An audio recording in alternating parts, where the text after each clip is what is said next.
landscape. Good to know. The information landscape is actually a global data set, meaning that it covers all countries where ACAPS has identified a humanitarian crisis that is active. And the framework was developed in collaboration between INTERNEWS and ACAPS. And our colleagues from INTERNEWS are going to go more in details on that. So we have together with us Stein Albers, who is the Senior Humanitarian Advisor working with INTERNEWS. He is working across the world to improve communication, community engagement, and accountability in crisis. He also believes in proximity, modesty, and a good cup of coffee. And we also have Emily Kohlrich, I hope I pronounced this correctly, who works in the INTERNEWS Global Humanitarian Team as the Humanitarian Programs Manager. Emily is committed to working on projects that drive systemic change based on community listening and accountability. She also likes coffee, but not as much as time. So over to you. Hi, everyone. Yes, so we are working for INTERNEWS. Local voices in our tagline. So the whole mission is actually to create healthier information ecosystems, what we call ecosystems and what ACAPS would call a landscape, the context that we work in. And as the humanitarian advisor, that of course means in situations of crisis. And like for the longest time, we have been looking at a context and trying to map out what are the actors that are like crucial in sharing, creating, providing information. What are the dynamics, the information needs, but also the supply, like what is available and what is not, and how does that dynamic influence the decision-making that people have to do in a crisis. From the onset, that means that we've always looked beyond what is available and what is organized by humanitarian actors. It means that there's a lot of information that is produced, shared, commented on, that falls outside of our scope. And I've given an example of an early rumor bulletin that we created, and the whole conversation about mis and disinformation that is now much more top of mind. Like we started in the Ebola response in Liberia 2014. And it was exactly because we realized that there's a lot escaping us. If we only look at our own feedback mechanisms, if we only look at our own assessments, there's a lot that we don't know. And so how do we deal with all of that messy data? How do we make that messy data meaningful? How do we develop criteria, indicators to make sure that we can actually use it when we are making our decisions in a humanitarian crisis, now when we're tailoring our services? So from that, we have like continued to do information ecosystem assessments, as we call them, in a crisis where, like on the left-hand side, you see an example of how we try to map out the different actors, the different contextual information, like literacy levels, access to resources like devices, connectivity, all of these elements that influence and have an impact. And I think by now that point is clear to everybody that whatever the conversation is and however that is shaping, it will impact also the trust levels with the humanitarian system because of the ecosystem not being, isolated. It's always exposed to a lot of elements. We need to pay attention to it, basically. But the challenge is, of course, that a lot of that information is, not necessarily in the languages that we speak, is not predictable. Like it's not always the same type of actor, not always the same type of sources that you can find in all the different contexts that we work in. So that's why we engaged with ACAPS to figure out, like, how can we make this more predictable? How can we make sure that regardless, what we find, that we can have a better sense of what is going on in the context and how that will impact the humanitarian services. Cool. So I'm just going to go through a bit about the process, the experience of working with ACAPS on this. So we came in, as Stein was sort of talking to, with I think we came in with the ambition of bringing in that kind of technical information ecosystem, information landscape lens to crisis tracking, and wanting to see that, more in the likes of sort of ACAPS crisis tracking, which obviously has, great reach in the sector. So to bring those assessments that we were doing, to bring information needs and information access and that whole landscape to make that data more available to other humanitarian actors. So there was that sort of technical ambition side. And then I think as we started to have this conversation with ACAPS and, learn about their methodology pretty early on, we also started looking at what data sources looked like for this. And that then I think became a really important component of the way that we were working through these indicators, which was to really bring in for INTERNEWS what is largely sort of primary community data sources and work out how to build that into analysis at this level. And there were some, I think, really important insights in the process based on that, which we can go into a bit more. So yeah, obviously in terms of developing these indicators, which you can see here, it was like a fairly lengthy process. We took our time, to work through different iterations of it, to refine it sort of initially against what was a crisis insight. And then as ACAPS were also kind of working to this broader approach that they're talking about today, really shaping how those indicators could fit in with a range of different products. And this is, what we've come up with. We won't go into detail on every point, but you'll see, I guess, some particular indicators such as access to information. So to give an example, and within the methodology document, we have an example for each sub-indicator to sort of guide the ACAPS data analysts, in identifying this kind of data, identifying these events or trends or contexts. So an example of accessible, safe, and accurate information would be, for example, noticing or sort of tracking an event where, for example, a government may be blocking Twitter or internet following increased criticism about their earthquake response, for example. So tracking that sort of thing amongst the rest of the crisis tracking.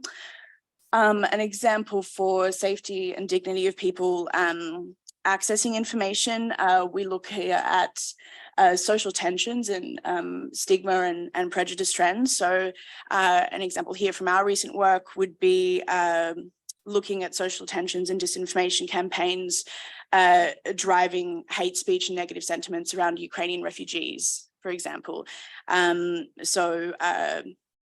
In INTERNEWS' work, in our rumor tracking, in our online social listening, we sort of were picking up particular themes around that were related to known disinformation campaigns around, for example, Ukrainians are Nazis or Ukrainians are wealthy and therefore shouldn't receive support.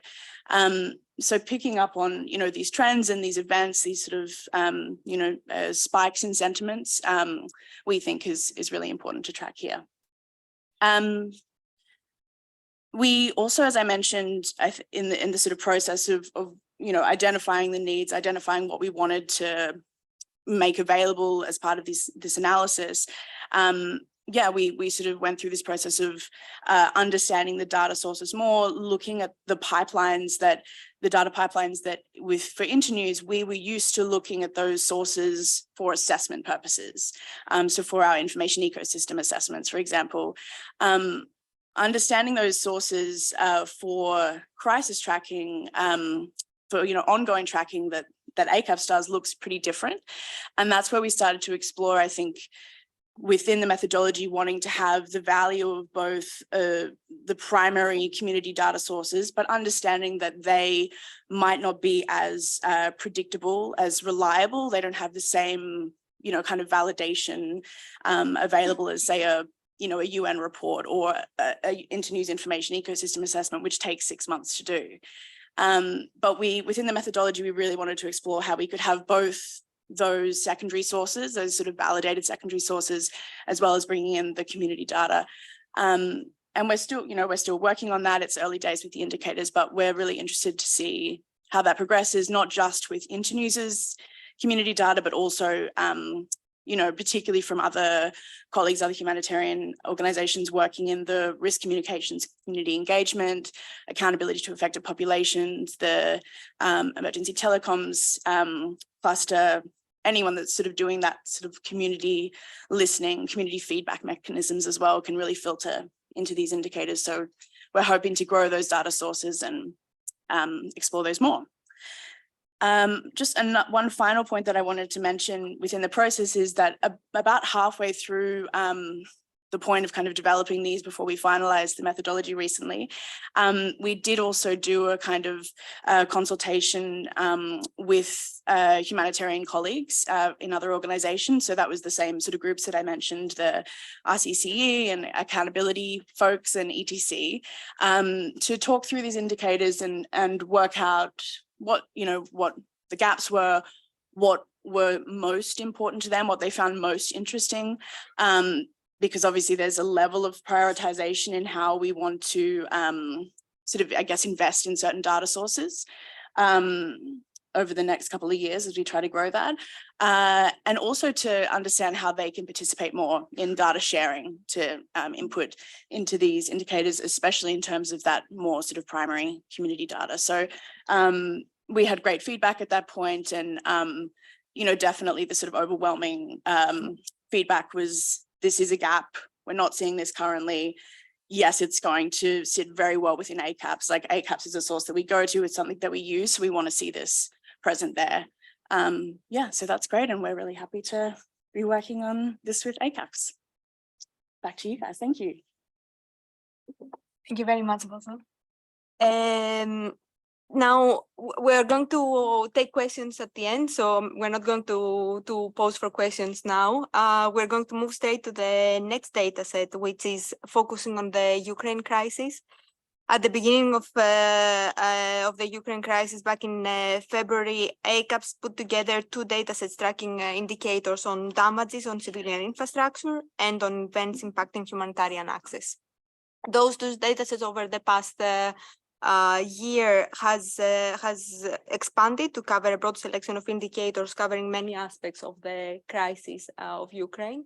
And together, today together with us, we have Uliana Alnawaza, who is online, and she's the research analyst at the ACAPS Ukraine team. Uliana used to work in the global team until the beginning of the Ukraine crisis, when she moved on to work with the ACAPS Ukraine hub. And she's been one of the analysts leading the data collection and the data validation for Ukraine. Uliana, over to you.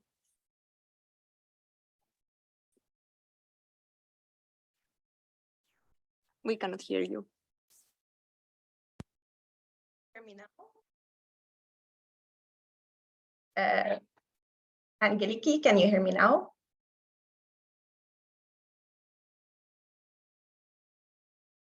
So it seems we're experiencing a bit of sound issues. Uliana, we can hear you. You can hear me. Okay, great. So I'll proceed. Hi, everyone. It's really good to be here today and share my data experiences with you. My name is Uliana, and I'm a research analyst at ICAPS Ukraine Hub. Today, I'll share with you our journey from global to local using the recently published ACAPS Ukraine master dataset as the main example. So as a hub, we decided back in September to create a dataset that consolidates key crisis indicators, sort of an all-in-one place dataset with relevant indicators to the crisis that can be regularly compared and analyzed, allowing users to track trends and changes in humanitarian conditions. But of course, we needed to start somewhere. Luckily, at ACAPS, we do have a global structure set up. So we were able to scale up with a solid base and build on the experience of ACAPS as a whole. We had resources, we had staff hired with different areas of expertise and language skills, which really helped push this product forward. And we also had support and coordination across ACAPS teams, including Crisis Insight team and Yemen Hub, which both supported this product. Of course, we did have challenges because the global structure is not customized for this particular crisis. So we did spend more time than we initially planned on the ideation and design of our own structure, using our analysis framework and doing our own research of what data is available, how frequently it is published, and how granular it is. So we obviously faced challenges in designing data that is subnational at a time when the crisis escalated rapidly, and unlike other protracted crises, it still didn't have as many sources and data and as much data available. So these information limitations did challenge us. So for example, areas outside the government's control have a lot of info gaps due to accessibility issues, but also the up-to-date subnational population data there are a lot of limitations with that in a crisis where millions are displaced within the country, abroad, and also coming back from abroad to Ukraine. And of course, the crisis is characterized by a lot of disinformation and biases. So this is a challenge, particularly with qualitative data. All in all, I think our experience has been really productive and fruitful, and we will be using all the lessons we learned in another product that will be coming soon, which we are working on, which is the regional dataset. So as a hub, we also work on other products, which are on the next slide. So these are also civilian infrastructure damages dataset, the global humanitarian access events dataset. Both of these datasets are used as indicators in the master dataset. But as a team, we also contribute to other teams in ACAPS, working on the humanitarian access, contributing to the Informed Severity Index, seasonal events calendar, and also the protection indicators monitor and information landscape dataset. So a lot of these datasets are included in the structure of the master dataset. And as we continue to work, we hope to use these lessons and build our working culture at ACAPS. So this is just a brief overview of our experience at Ukraine Hub. And over to you, Angeliki. Thank you very much, Liana. So quickly, we will pass over to the last part of the session before the questions. And we have together with us Claudia Manilli, who is the team leader of the data services team. And Marwa, sorry, I forgot her name suddenly, Marwa Al-Subei, who is the Global Data Collection Coordinator. Marwa and Claudia, they are leading the data collection efforts, and they are going to give an overview of how the process of the data collection works. Hello, everyone. I'm Claudia. I'm not Marwa. So I'm going to give you a little bit of an overview of what data is available at the moment and the coverage and for which data set and so on. And then my colleague Marwa is going to explain how the process is managed. So yeah, like maybe branching to what my colleague Uliana has said. So they are collecting subnational level data for the Ukraine crisis, but they also contribute with specific expertise, linguistic and contextual expertise to data collection for the global data sets. So those data points are integrated into the global data sets. This, let's say, this happens also for other crises. For example, now we do have specific data collection for Turkey, Syria earthquake, and those data points. So those deep dives are actually integrated in whatever is global also. So let's say there are standalone products for hubs, but they are absorbed somehow with some tweaks, obviously. In this slide, you can see the coverage. As Angeliki mentioned at the very beginning, we do collect data for the ongoing crisis. I mean, well, we in countries where we identify a crisis. How we do identify a crisis is something I said yesterday also in the first session that we had, is we do use the criteria of identification of crisis of the informed severity index. So if those thresholds and criteria are met, then we do open a crisis and we do start the data collection on those specific countries. Let's say this is a process that started in 2019. So there might be some context that used to have crises, but now are with no identified crisis. So you will not see data there. One thing is very important to say. We do have crisis level data. We do have country level data. And when possible, we do have subnational level data. So in terms of technicalities, the data sets are structured in a way that you will see every data point is tagged geographically speaking in terms of administrative level 1, so the subnational level, and obviously administrative level 0, which is the country level. That's the coverage. For any other information, please go to acaps.org. You will see every crisis there. But now maybe a little bit of deep dive of how many data per data set we have. So cookies.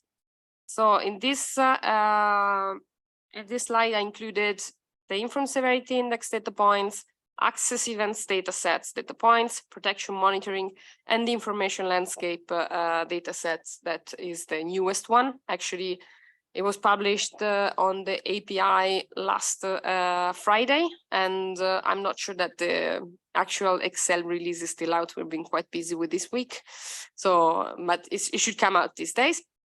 So in this slide, you can see that basically you have data. This is like number of entries per data set and country. So every point is the count of entries per country. So as you can see, you have entries with very small amount of entries, for example, Iran in this case, but then you do have countries with way more entries. This is due to different reasons. First of all, I should say that as of April 2023, but this starts from March. So I didn't include the things going back from 2019 because the big data scale up happened last March. So let's say this is the newest data. And the different amount of data points, it can be either if we do have a dedicated team that does deep dives, obviously with more capacity dedicated, you have more data points. Or in case of severity index, if you do have countries with a lot of crises identified inside. In Turkey, we used to have 4.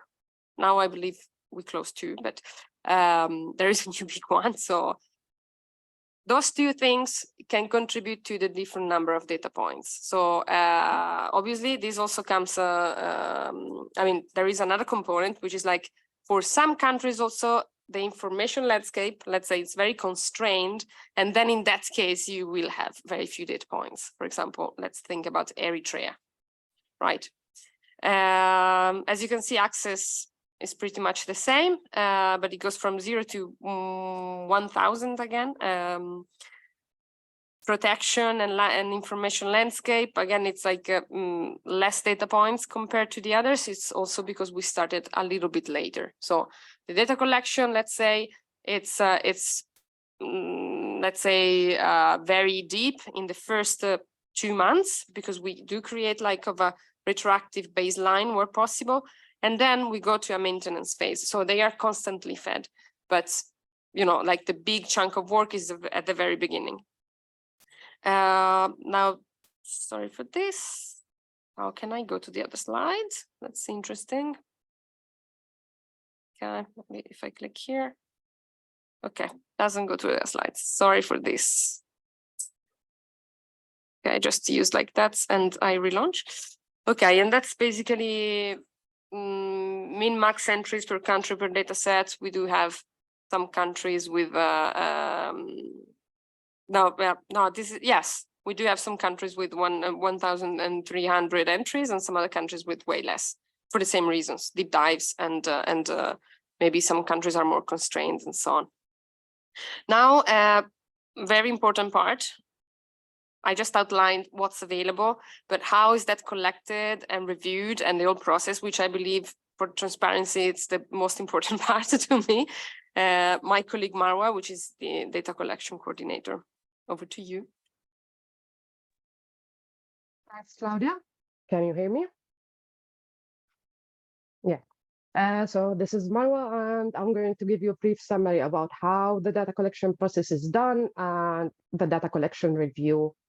So let's start with, like, as you see the slide, that like we usually start side by side is the analytical framework building and the expert review. So here we are trying to scope the indicator, sub-indicator that we need to collect, and with the review of the expert that are available. So for example, as my colleague at INTERNEWS explained, they are the one who helped us to build the information ecosystem. For example, the protection data set. Internally at ACAPS, we have the protection advisor who helped us to build it. And sometimes also we use like analytical framework that builds also, like, for example, for protection, we use as like the global protection cluster analytical framework as a reference point to start with. Once we start with, like, we build the analytical framework, what we need to collect, and the expert have reviewed it, helped us to build it, we start to build the data set itself. And here from the data set, I'm talking about the table, what information that we need to collect, such as like the country that happened, the justification, the source link, and the list goes on.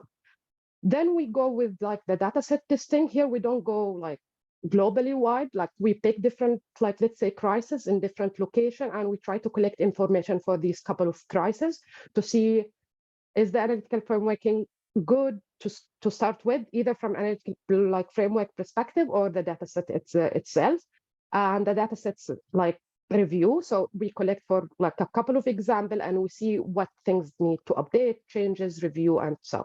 Once it's finalized, either the analytical framework and the dataset, we start with the training, either for the dataset itself or the framework. Again, sometimes we need help and support for example, the information ecosystem. My colleagues here are the one who provided the training, while for the dataset and the dataset collection, Claudia and I provided the training. Once the training is done, we start the data collection. And here the data collection, we start like globally. So here we go with like with every country that we have an active humanitarian crisis based on ACAPS methodology. And once the data collection starts, continuous review and update starts. So whatever they collect, we keep up like reviewing, and we have sometimes a session to see what things need update, changes. So my point here is the data collection and the review and update is an iterative process and never stops, like they go on like all the time. A little bit focus on the data collection process itself, just to give you a little bit overview. So like now we have a different data collector, about like 13 to 14 data collector who live like in different countries. So they come from different background and linguistic skills. As my colleague Angeliki said, that we source most of our information from publicly available sources. So like reports from local or international humanitarian organization, media, news, social media platform, UN, and sometimes also governmental website, human rights organization. We try to collect information on a daily basis. So whenever we find relevant information, we log it, and we try always to cover, is it like, where's the geographical coverage of the information that's available, and who's the population concerned about the information that's available. While for the review process, I do the review, and Claudia and maybe sometimes analysts, other member of the team, the review process, that usually we check about the completeness, the validity, the consistency of the methodology, the reliability of the information, and other things. Just also to go over about what Claudia said, some crises we have like a lot of information, some crises we don't. It's like for different factors, the diversity and complexity of the crisis. Also the linguistic skill. Yes, we have different linguistic skills, but also some languages we don't speak, or the data collector don't speak. Also, it depends on we use publicly available information, and sometimes some organization or media, they have because of the crisis confidentiality or sensitivity, they don't publish everything. So sometimes also the available information a little bit outdated, and it doesn't specify when it happened as well.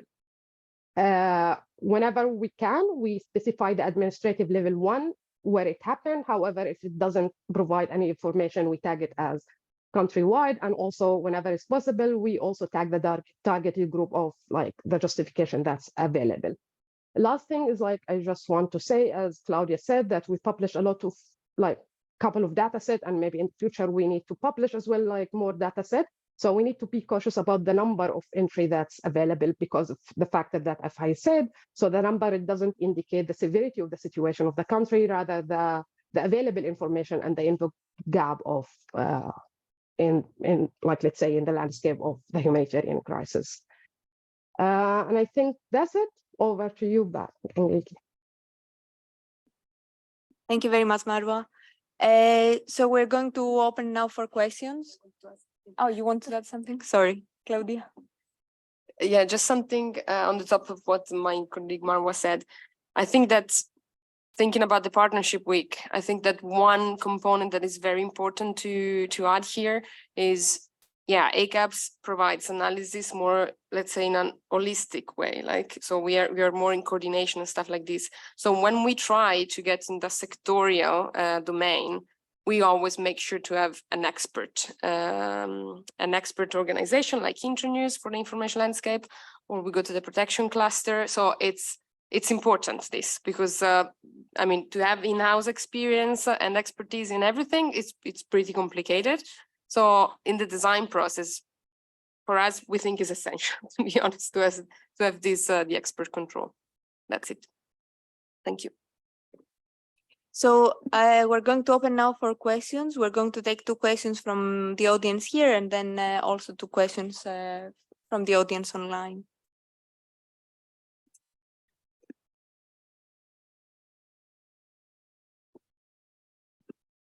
Hi, everyone. Good morning. I'm Will Reinierson from a geospatial web development group called Development Seed.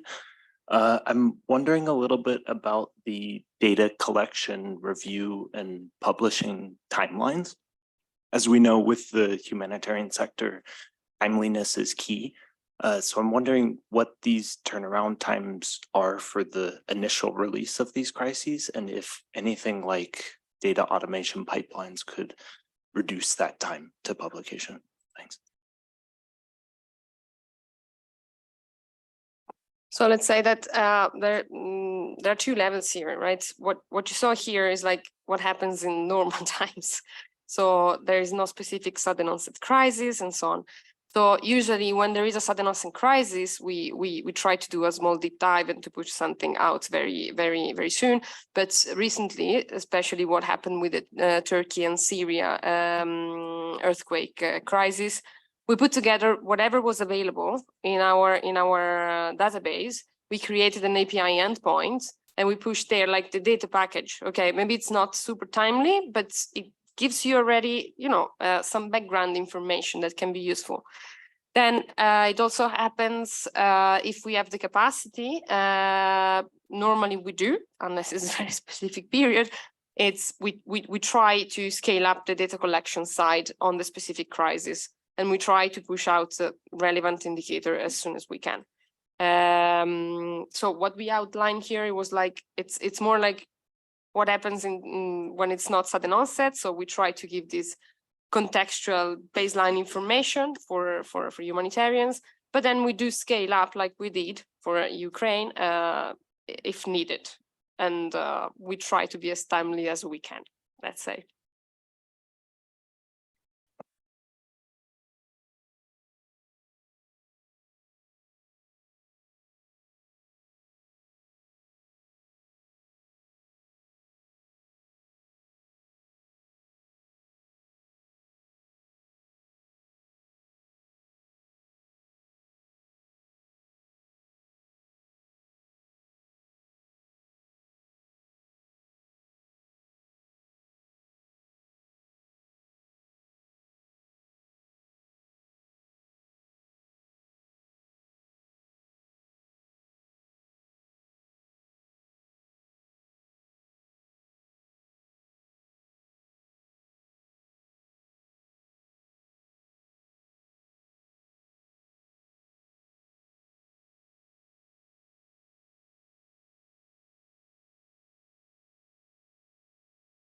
joining those two. Oh, now it started working.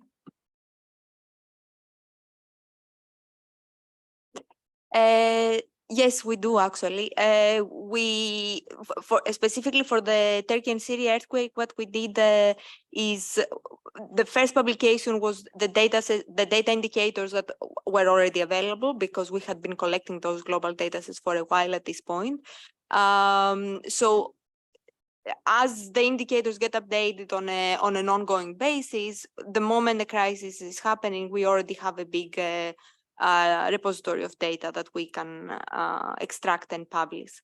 But as assessments on the ground are ongoing and new information is coming up, usually what we do is that we scale up the data collection either by hiring local capacities, as we did in the case of Syria and Turkey earthquake, or by pulling members of the team that already have the relevant language skills.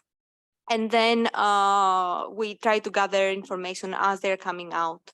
So yes, we work with secondary data, but we try as much as possible to work with real-time secondary data. So as information around the crisis become available, we integrate them into the data set.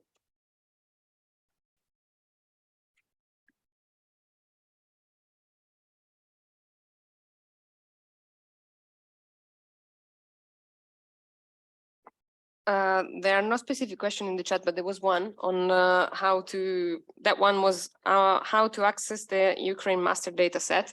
And I believe it's good to give this information to everyone, not just for the Ukraine master data set, but in general, everything is accessible either on our website, but be aware that we are launching the new website. So the content might be a little bit here and there at the moment, but certainly you find everything on the API.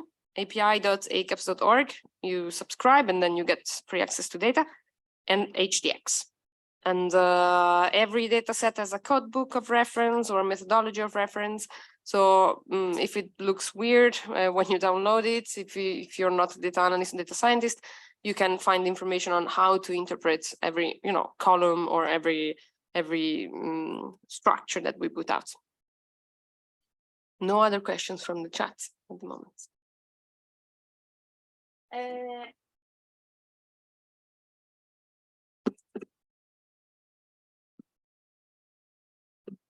Yeah, I guess it's more about what do you do with the data? Putting a lot of time into it, like what are the outputs? How can we show them? Alex from Talk to Luke. Well, let's say that we launched this on March last year, and little by little you need to create, the amount of data. And then certainly we do have this in our minds. How can we actually make sense of all this data? How can we actually integrate this in the analysis? It's a process. I mean, we are an organization that has its roots in secondary data review. So we are very used to go check an enormous amount of reports and then bring up analysis with a good summary of whatever is out there. So we are working on bringing data points and quantitative data as well into the practice of analysis in ACAPS. So some things are being done. Some other things are still, there is still work to do. But for example, at the moment we are, let's say, creating the linking between these data speaking to data analysts and data scientists, APIs and stuff. We are creating, for example, a way for our analysts, which are more qualitative, to access this data like in a more friendly way. So we have an activity of internal dashboarding and branching and overlapping internal data with outside data. And we are actually starting to gather ideas on how to bring things forward or use this data also. Well, we can use everything internally and overlap them internally, good, but there is a data landscape outside that can be overlapped with this, and you can get insights. For example, now we are exploring humanitarian access with our index with seasonality. It's something that we are working on now to see if we can get some good insights out of it. So we are in the exploring phase, let's say, but makes sense before you set it up, and then you start to understand how to exploit it, let's say. Thank you for the question.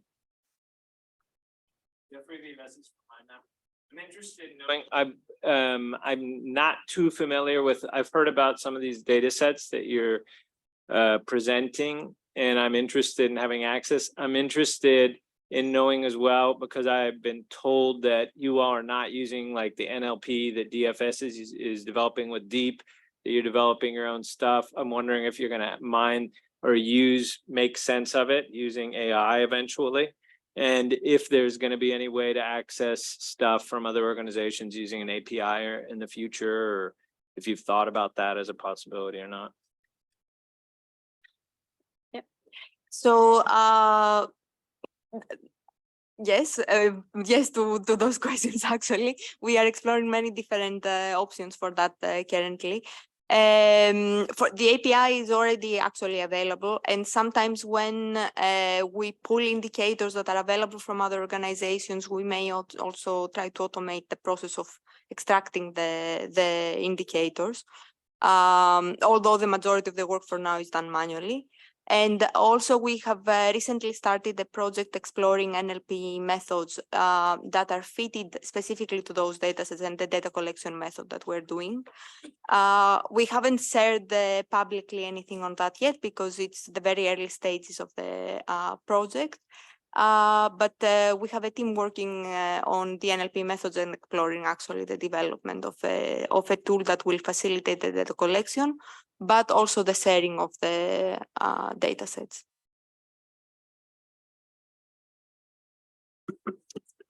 Hello. Let's take first question and then on the back after. It's an organization that is using a bunch of data or secondary data. How do you deal with the organization, or what would you recommend to the organization that are mainly collecting primary data to release or to make available this data, not only for you, but for the whole community? What is, how do you manage this? Or...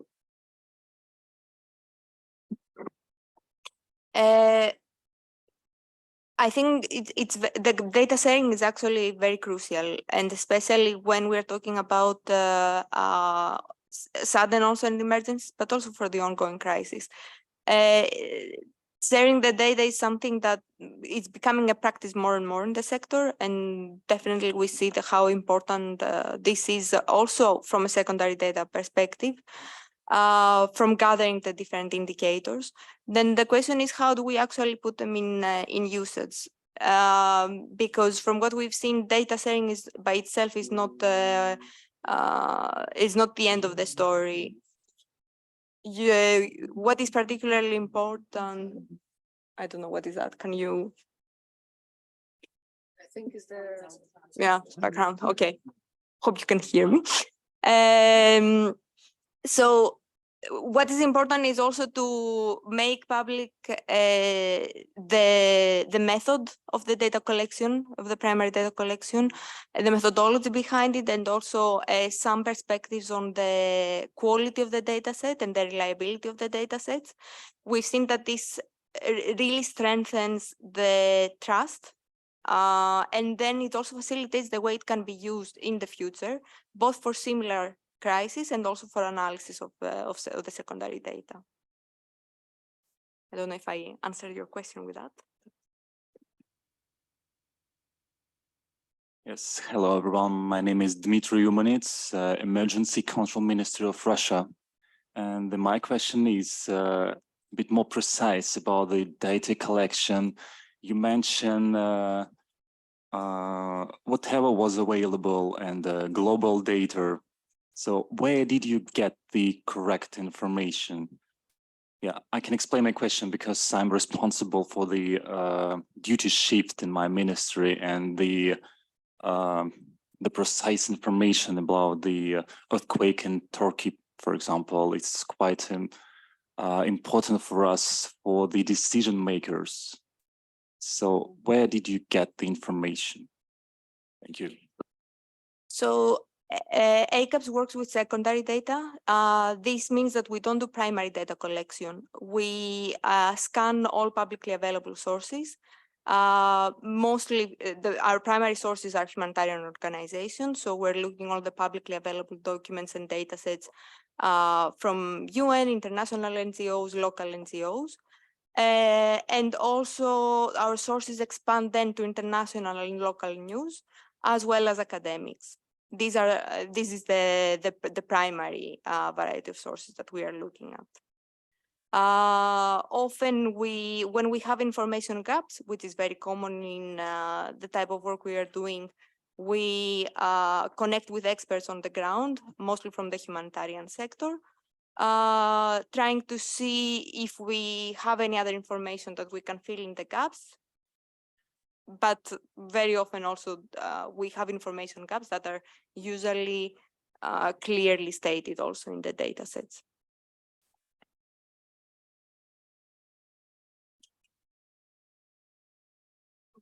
Any other question?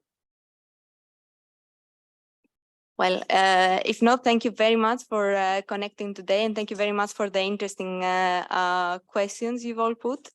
And we want to encourage everyone to actually access the data and work with them. And if you develop something or if you have any question, we would be very happy to hear from you. Thank you.